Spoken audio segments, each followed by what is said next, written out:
क्या आप भी सीसीसी यूनिवर्सिटी से एलएलबी कर रहे हो और चौथे सेमेस्टर के एग्जाम के बाद ये सोचकर परेशान है कि फिफ्थ सेमेस्टर में कौन से सब्जेक्ट आएंगे और प्रैक्टिकल फाइल कैसे बनानी है? अगर हाँ तो ये वीडियो भाई आपके लिए, क्योंकि आज हम सीसीसी यूनिवर्सिटी का जो एलएलबी का 5 सेमेस्टर का सिलेबस है उसके बारे में बेहद आसान भाषा में डिकोड करने वाले हैं। हम जानते हैं इस सेमेस्टर में कितने थ्योरी पेपर आने वाले, कौन सा प्रैक्टिकल है और आपकी कौन सी गलतियां जिससे आपको बचना है ताकि आपकी जो मार्कशीट है उसमें अच्छे नंबर आ सके।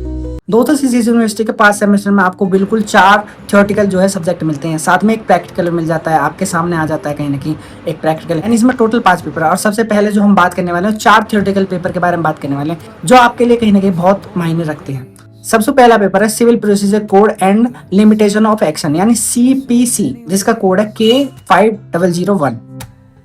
Grab my shades and hit the streets, no plan.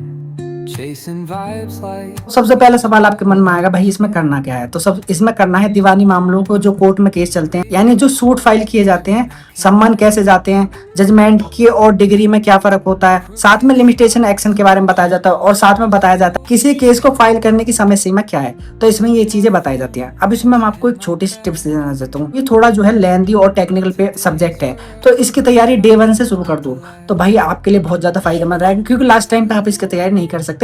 बहुत ही ज्यादा टेक्निकल और लेंथी पेपर इसका आता है। बात करूं सेकंड सब्जेक्ट की तो वो है लॉ ऑफ क्राइम, जिसमें हम क्रिमिनल प्रोसीजर कोड देखते हैं, यानी सीआरपीसी के बारे में बात हो रही है। every step will be we इसका कोड है K5002। अगर इस पेपर में बात करूं आपको क्या क्या पढ़ना है, तो इसमें आपको पढ़ना है पुलिस अरेस्ट कैसे करती है और कैसे एफआईआर दर्ज करती है, बेल के क्या नियम होते हैं और कोर्ट का जो क्रिमिनल ट्रायल है वो किस तरह से चलाया जाता है। तो इसमें आपको कहीं ना कहीं ये चीजें पढ़नी होती हैं। अगर जो मैं टिप्स की बात करूं तो अगर जो आप क्रिमिनल लॉयर बनना चाहते हो तो ये सब्जेक्ट कहीं ना कहीं आपके लिए रीढ़ की हड्डी का काम करता है। इसे रटने की बजाय कोर्ट की जो प्रोसीडिंग होती है या कोर्ट की प्रैक्टिकल प्रोसीडिंग से जुड़े जितने भी कार्य होते हैं, अगर जो आप उसको समझते हो तो कहीं ना कहीं आप इस सब्जेक्ट को आसानी से और ज्यादा, अगर जो आप पढ़ाई के साथ इंटर्नशिप करो तो ये सब्जेक्ट कहीं ना कहीं आपके लिए बहुत ज्यादा हेल्पफुल होने वाला है, क्योंकि लॉ से रिलेटेड जितने भी कोर्ट में मामले होते हैं उन सब के बारे में कहीं ना कहीं ये पढ़ाता है और इससे कहीं ना कहीं प्रैक्टिकल ट्रेनिंग से आप और अच्छे से समझ सकते हो इस सब्जेक्ट को। अगर मैं तीसरे सब्जेक्ट की बात करूँ तो वो है law of evidence,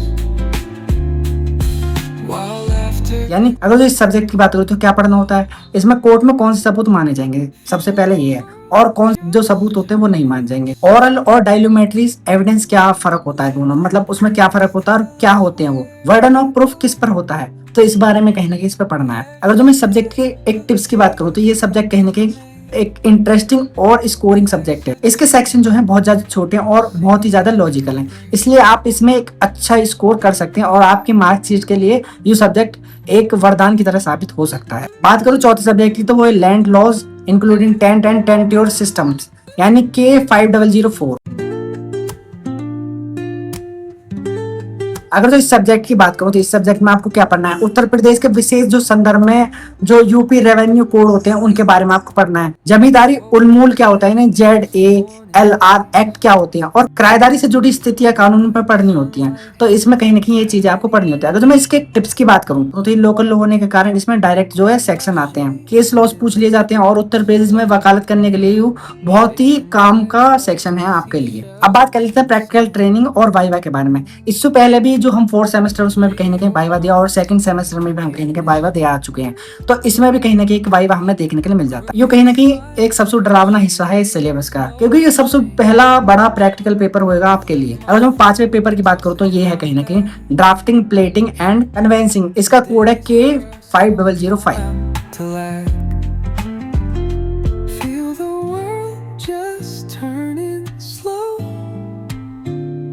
Let the इसमें आपको क्या क्या चीजें देखने को मिल जाती है। सबसे पहले 100 नंबर का पेपर आता है जिसमें 90 नंबर की आपकी प्रैक्टिकल डायरी फाइल होती है, 10 नंबर का आपका कहीं ना कहीं वाइवा होता है। अगर मैं इस पेपर की बात करूँ तो इस पेपर में आपको सबसे पहले 100 नंबर का पेपर होता है जिसमें थ्योरी और जो practical viva examination carry out होता है वो 50 नंबर का, जो वाइवा एग्जामिनेशन होता है वो कहीं ना कहीं आपका 50 नंबर का होता है। इसका थ्योरी भी होती है कहीं ना कहीं 20 नंबर इसमें ड्राफ्टिंग और प्लेटिंग के बताए गए हैं, जिसमें 10 नंबर आपके रिटर्न एक्सरसाइज के होते हैं जो कन्वेंसिंग में आपको दिखाना है। 20 नंबर इसमें आते हैं जो कि 2 मार्क्स फॉर ईच एक्सरसाइज होती है, यानी 2 मार्क्स फॉर ईच एक्सरसाइज। और इसमें आगे लिखा हुआ है each student will be maintain A convincing during regular classes, यानी इसमें एक रेगुलर क्लासेस लेनी होती है। इसमें कुछ प्रैक्टिकल भी कराए जाते हैं और साथ में इस पे इंटरनल वाइवा भी होता है, जिसमें आपके 10 नंबर वाइवा के होते हैं। यानी वाइवा, एक्सटर्नल और इंटरनल वाइवा के 10 नंबर इसमें आते हैं। मतलब कि ये जो पेपर होता है वो 100 नंबर का आता है, जिसमें से उन्मूल यानी जो 90 नंबर आते हैं वो कहीं ना कहीं प्रैक्टिकल डायरी और फाइल के होते हैं। उसमें से 10 नंबर जो है आपके वाइवा के होते हैं। ये होता है एक प्रैक्टिकल पेपर के नंबर डिवाइडेशन किस तरह से होते हैं। अब इस पेपर में क्या करना होता है, जैसे कि आप कोर्ट में जाते हो तो आप खुद ड्राफ्टिंग देखते हो, तो उसको ड्राफ्टिंग को जो है इस पेपर में खुद लिखना होता है। जैसे इसमें प्लेंटिंग क्या होता है, रिटर्न स्टेटमेंट क्या होती है, बेल एप्लीकेशन क्या होती है, क्रिमिनल कंप्लेंट क्या होती है, फिर सील डीड क्या होती है और जो रिट डीड होती है, जैसी चीजों को आपको पढ़ना है। अगर जो मेरी सलाह की बात करूँ तो इस फाइल को केवल कॉपी करने के बजाय इसमें खुद समझदारी से बनाएं। मतलब इसको कॉपी मत करिए, इसमें थोड़ी समझदारी से बनिए। जब एग्जामिनर वाइवा लेना आएगा तो वो कहीं ना कहीं इस फाइल से ही आपसे पूछेगा। अगर जो उसने आपसे इस फाइल से सवाल पूछेगा, अगर जो आपने खुद बनाई होगी, तो आप जब भी इसका रिप्लाई दे सकते हो या आप उसका कहीं ना कहीं जवाब दे सकते हो, जिससे आपको आसानी से नंबर प्राप्त हो जाएंगे। अगर मैं एक टिप्स की बात करूँ तो इसमें जो CCS यूनिवर्सिटी के जो पेपर होते हैं पिछले 3 साल के, उन्हें कहीं ना कहीं आपको लेना चाहिए, क्योंकि इसमें एक पैटर्न देखा गया है कि पिछले 3 साल के जो क्वेश्चन है वो बार बार रिपीटेड होते ही होते हैं इसमें। इसलिए कहीं ना कहीं आपको पिछले पेपर भी देखने चाहिए। दूसरी चीज, आपको बेरेट एक्ट्स देखने चाहिए। यानी अब आपका समय आ गया है कि जब आपको सिर्फ गाइड बुक्स हटाकर बेरेट एक्ट्स भी पढ़ने चाहिए।